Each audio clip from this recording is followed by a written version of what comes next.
Hi everyone, I'm Yu Today we are going to talk about something almost everyone struggles with at some point.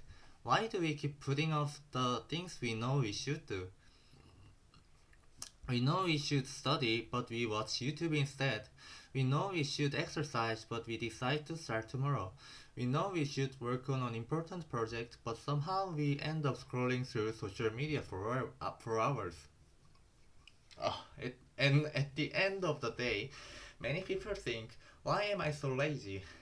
But psychology suggests that procrastination is not simply about laziness or weak willpower. In fact, the human brain itself is naturally designed in ways that make procrastination very easy. In this video, we'll explore why people procrastinate, how the brain and emotions are involved, and why some people procrastinate even more than others. First, let's talk about one of the most important ideas.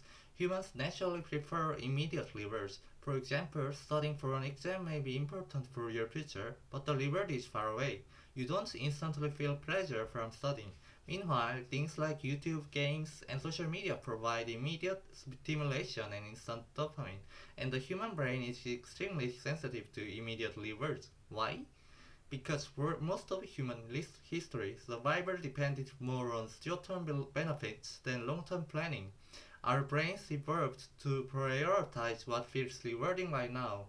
That's why even when you know studying is important, your hand still reaches for your phone. This is not simply a personality flaw. To some extent, it is part of human nature itself. But here's something interesting. People do not procrastinate only because tasks are boring. Very often, people procrastinate because they feel anxious. For example, imagine a student preparing for an important exam.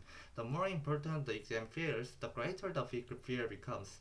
What if I fail? What if I'm not good enough? What if I try my best and still fail?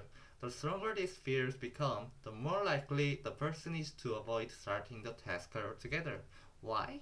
Because starting the task means confronting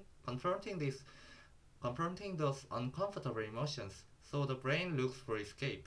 It turns toward easier and emotionally safer activities instead, watching videos, cleaning the room suddenly, doing unimportant tasks. In many cases, procrastination is less about laziness and more about avoiding emotional discomfort. Another surprising fact is that perfectionists often procrastinate a lot. At first, that sounds strange. You might expect perfectionists to be extremely productive, but perfectionism can actually make starting much harder. Perfectionists often think things like, I need the perfect plan before I begin. I should start when I'm fully ready. This time I have to do it perfectly.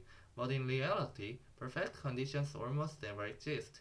So instead of starting imperfectly, they delay the task entirely. Then guilt builds up, and that guilt creates even more avoidance. This creates a vicious cycle of procrastination.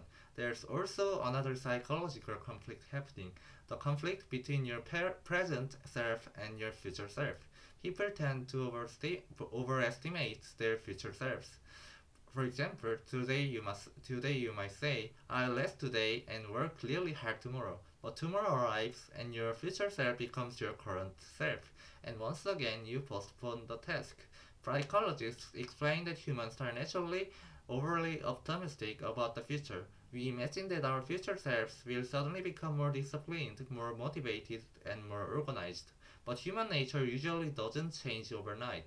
Then why do people suddenly become productive right before deadlines? This also has a psychological explanation. When a deadline gets close, the problem becomes immediate. Earlier, we talked about how the brain responds more strongly to immediate threats and rewards. An exam 1 month away doesn't feel emotionally urgent, but an exam tomorrow feels very near. Suddenly, your brain becomes alert. That's why many people experience last minute motivation or cramming. Of course, this often creates enormous stress and is usually not very sustainable in the long run. So, how can we procrastinate less? Many people think the solution is simply stronger willpower, but psychology suggests that relying only on willpower has limits. Changing your environment and reducing friction is often far more effective. For example, if your phone is next to you while studying, your brain constantly notices the possibility of immediate reward. So simply putting the phone far away or blocking distracting apps can make a huge difference.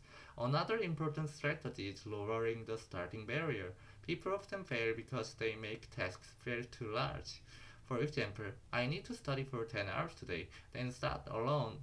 That start alone can feel overwhelming. But if you instead say, I'll study for just 5 minutes, I'll solve one problem, starting becomes psychologically easier. And interestingly, once people begin, they often continue longer than expected. Psychologists emphasize that beginning is one of the hardest parts. Before starting, the brain exaggerates discomfort, but after starting, resistance often decreases significantly. And finally, there's one important thing to remember. If you procrastinate, you do not need to hate yourself for it.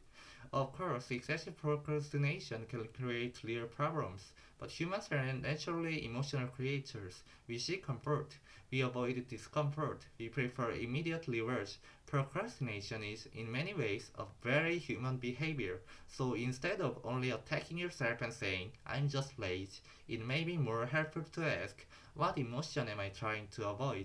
Am I overwhelmed? Am I afraid of failure? Am I trying to be perfect?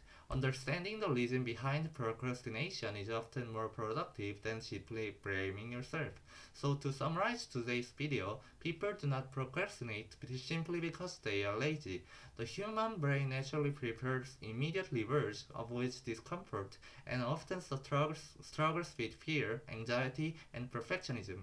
And instead of relying only on willpower, changing your environment and lowering the barrier to starting can often be much more effective.